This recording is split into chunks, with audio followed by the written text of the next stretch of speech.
Excellences, Mesdames et Messieurs, chers collègues,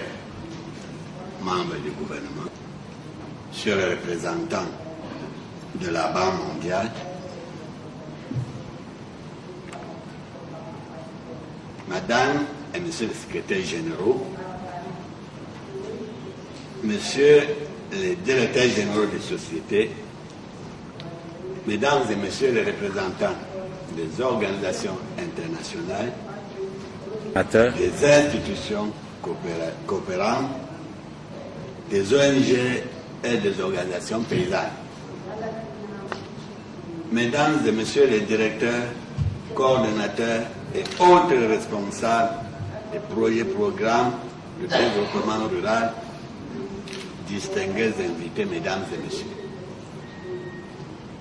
C'est pour moi à la fois un grand honneur, un réel plaisir et un agréable devoir de présider ce jour la cérémonie d'ouverture de l'atelier de lancement du projet d'amélioration de la compétitivité agricole dans notre pays. Permettez-moi avant tout de vous remercier très sincèrement d'avoir bien voulu répondre positivement à notre invitation et de vous souhaiter une chaleureuse et cordiale bienvenue à cette cérémonie, dont l'importance tient aussi à ce qu'elle marque le grand retour de la Banque mondiale dans le financement de l'agriculture du Cameroun. S'agissant là d'un tournant à caractère historique et entraînant qui conforte et valorise davantage les actions des autres bailleurs de fonds institutionnels comme l'Union européenne, la BAD, la FAO, le FIDA, la BIAD, le PAN, pour ne citer que cela, souffrez, Mesdames et Messieurs, que j'exprime ici, et très solennellement, la profonde gratitude du gouvernement à la Banque mondiale et à sa représentation à Yaoundé. Comme vous le savez, l'agriculture camerounaise, pour garantir la paix et la sécurité intérieure, est condamnée à faire efficacement face à des multiples pressions de la demande,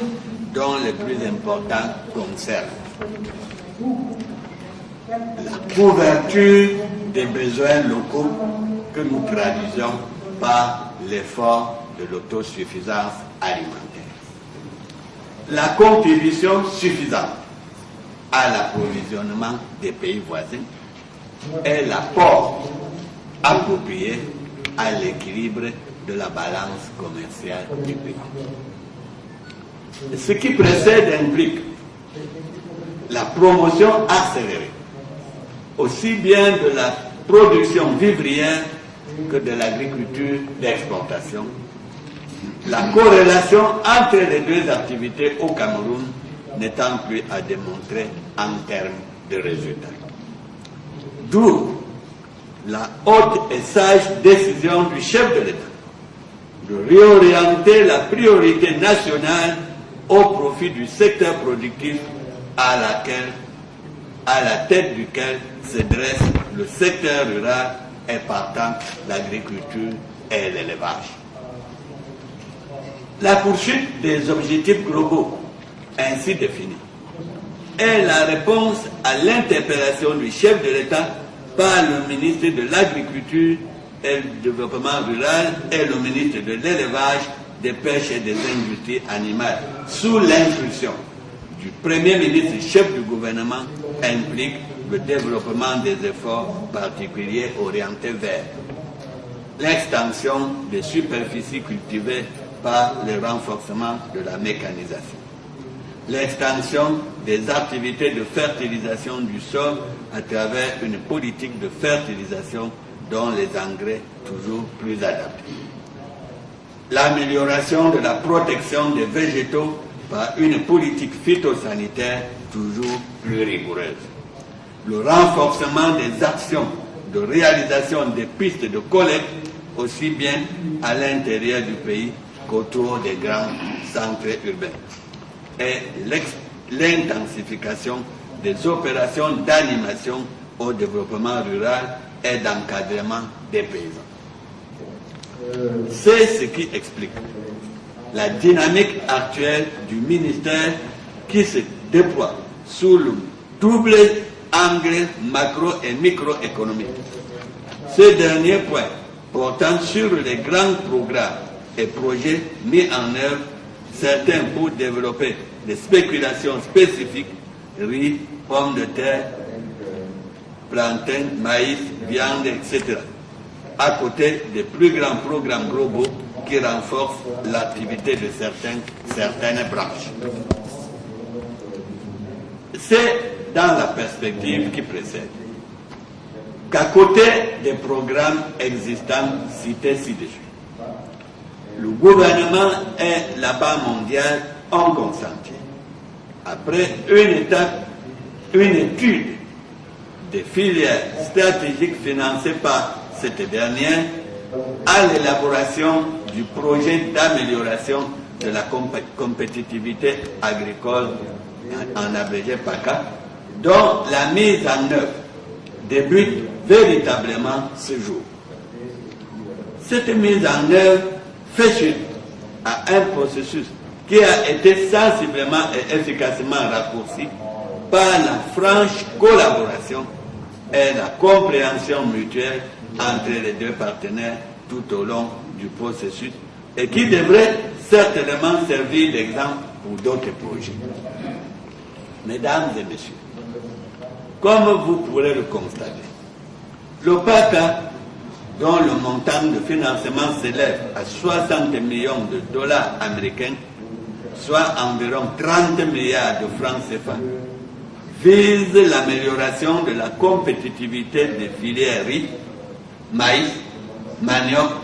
bananes, plantains, palmiers à huile, café, cacao et coton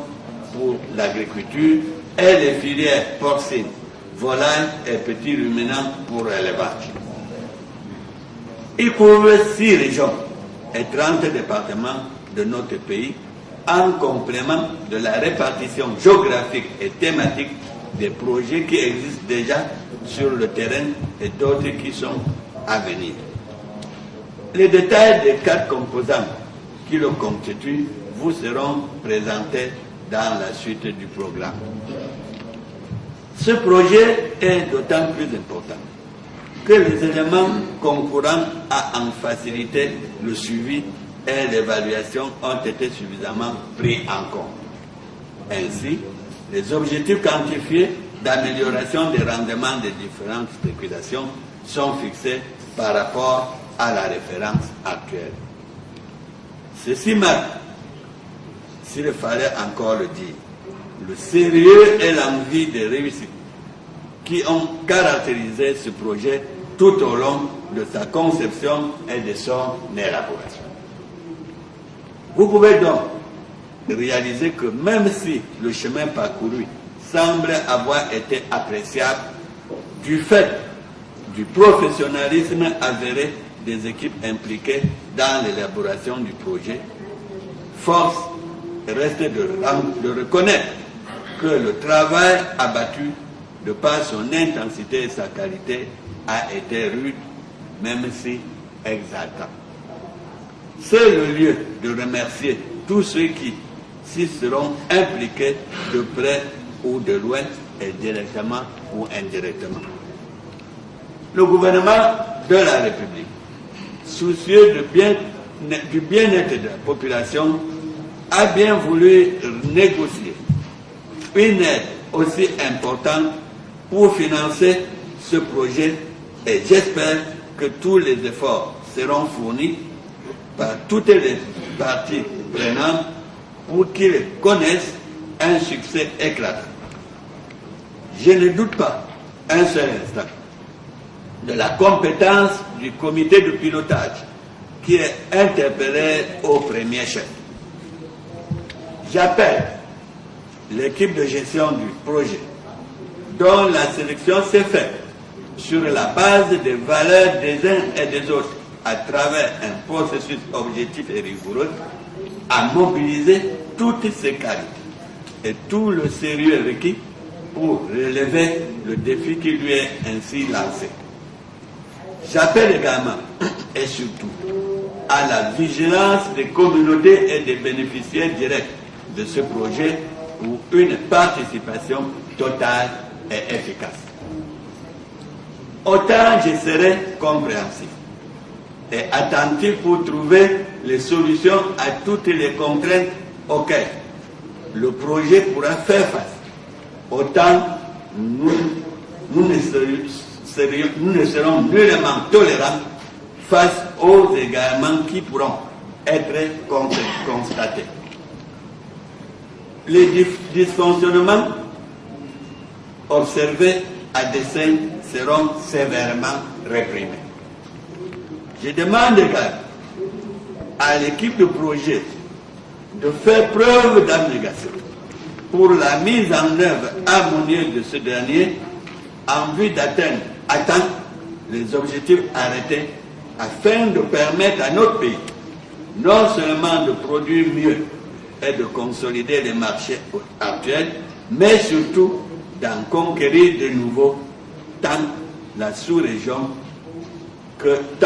dans la sous-région que sur le marché international. Il va sans dire, mesdames et messieurs, que tout ce qui précède, y compris les mesures d'encadrement relevées ci-dessus, exige des moyens financiers et humains beaucoup plus importants que par le passé. Le gouvernement est profondément conscient de cette contrainte et ne ménage aucun effort de mobilisation tant sur les ressources locales qui se traduisent par l'évolution croissante du budget du ministère de l'Agriculture et du Développement rural et de celui du ministère de l'Élevage, des Pêches et des Industries animales depuis quelques années, que sur le plan de la coopération internationale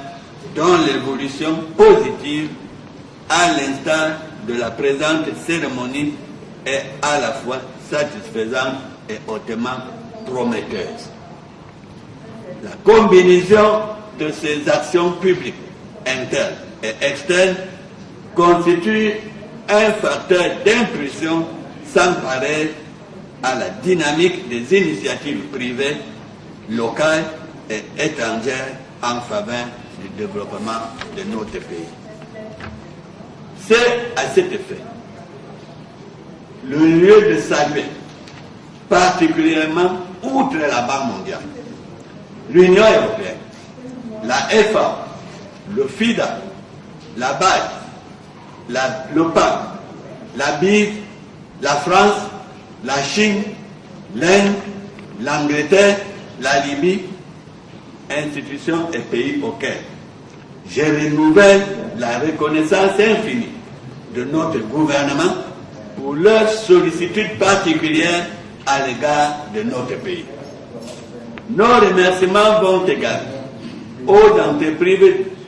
entreprises privées d'origine extérieure qui participent efficacement au développement de la production agricole du Cameroun. Que les uns et les autres, et particulièrement la Banque mondiale, soient rassurés que tout en